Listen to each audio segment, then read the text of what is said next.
let me start with something that's an immediate headline and immediate talking point, which is, of course, the fact that the rupee has breached the 86 mark. It's fallen to a historic low on Monday. How do you see this development? How concerned are you? Well, first, thanks for having me. The fixation, of course, always is with the rupee-dollar exchange rate. And the reality is the dollar has been strengthening against many currencies. If you look at the euro, the dollar was at, it could buy 91 cents on the euro at the beginning of last year, and now it buys 98. So there's been about a 6 or 7% depreciation in the euro. That's about what has happened to the rupee, right? From about 83 to 86 and change, maybe even a little less than what has happened to the euro. So it's really a dollar issue. The dollar is strengthening partly because of the thought that the new administration would apply tariffs. The deficit may go down.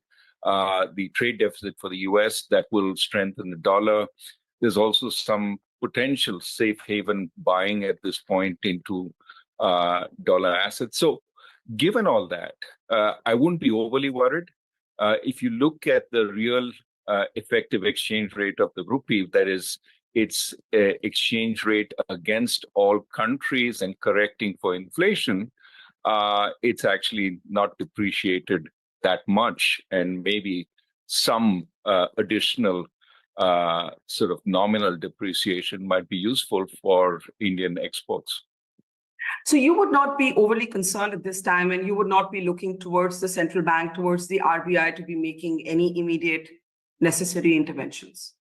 I don't think you want to intervene ever against necessary adjustments that are taking place because of fundamental economics. And the RBI has always said that. I think what you want to intervene against is volatility, which is short-term, is going to go away.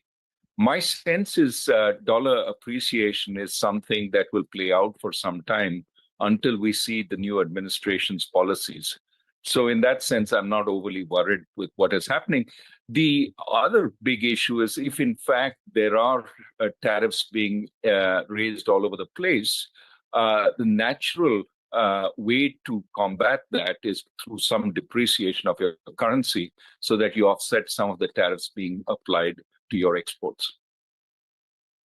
But let's, if you will, talk a little bit about some of the analysis as to why the rupee is here.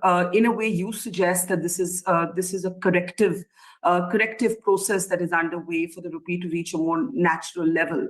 But there has been some analysis by other pundits talking about the increase in crude oil prices, also talking about the outflow of foreign investors. We have seen more than 22,000 crore rupees of foreign investment leave the markets in January alone.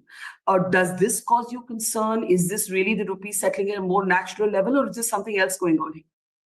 Well, I think we should be a little careful when these flows come in and they go out to and understand them a little better, right? They have been coming in for quite some time in the past. And some of that was, flows going out of China and readjusting by finding other emerging markets to go into.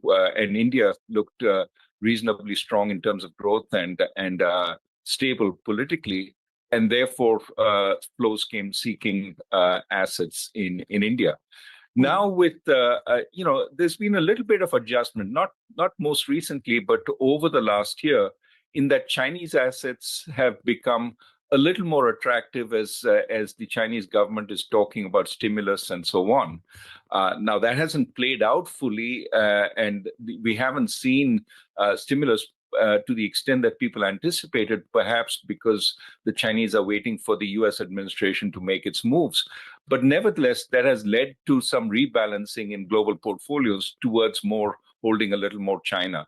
So my sense is these are all natural adjustments. There's nothing in the immediate to panic about. That said, I think two factors are playing out One is the fact that Indian growth has been slowing a bit, and we can obviously talk about the underpinnings of that. And the second, I think, factor is that I think at this point, all emerging markets are, given that there is going to be disruption, there is a little bit of a risk off trade also, a little bit, not huge, but that's and that would apply to a variety of emerging markets. And we'll, of course, come to sort of the currents of uncertainty swimming through the world order at this point in a moment. But since you talk about sort of at least a slight slowdown in growth, the IMF has spoken about the Indian economy looking slightly weaker, quote unquote, for 2025. Do you sort of agree with that forecast? And how do you look back at the last couple of years? Because something very interesting has happened with the GDP figures at a time when you remember you yourself were very pessimistic. The economy did much better than expected. But through 2024, the numbers have been lower than what most people would have hoped for. With the IMF figures coming in at a slightly weaker forecast for India, how do you see the GDP story? Well, the underlying facts haven't changed. Remember, one of the reasons I was a little worried is that consumption demand in India was not picking up strongly, except at the upper end. The lower middle class was hurting because of lack of jobs. And what we've seen more recently is the lower end has come up a little bit, but the upper end has slowed down a little bit. So to some extent, I think the problem is still the same. Now, why was that papered over earlier? I think it was papered over to some extent by, pandemic recovery. So we had these tremendous numbers, but it was partly also a huge government push towards infrastructure investment. So that helped some of our big industries. That helped also because there was also underlying demand from the well-off pandemic savings, etc.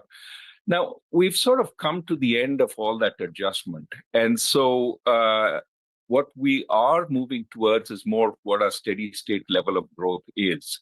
And that is more in the 6% range, which is what people think will happen for this year. So again, it's not something new. It's something we've been drifting towards, but it is something to worry about because 6% doesn't cut it for us. We need much faster rates of growth. If we settle down to 6% at a point when so many young people are joining the labor force and we should be getting the benefits of the population dividend, much more employment, well, that's not happening. And one aspect of that is private investment. Private investment is really tepid. The big firms aren't investing. Yeah, they're making noises. They keep making noises. We will invest. But you're not seeing the numbers on the ground in terms of a whole lot of investment projects being carried out. The government slowed down in its infrastructure investment because of the elections and so on. And it hasn't picked up to the extent it needs to pick up so far. That's good for the deficit, but it's not great for growth. And so I think the bottom line is that we need the private sector to pick up. It can't be all government doing the infrastructure. That's not going to be enough. And what it takes to get that private sector growth up is really the big question.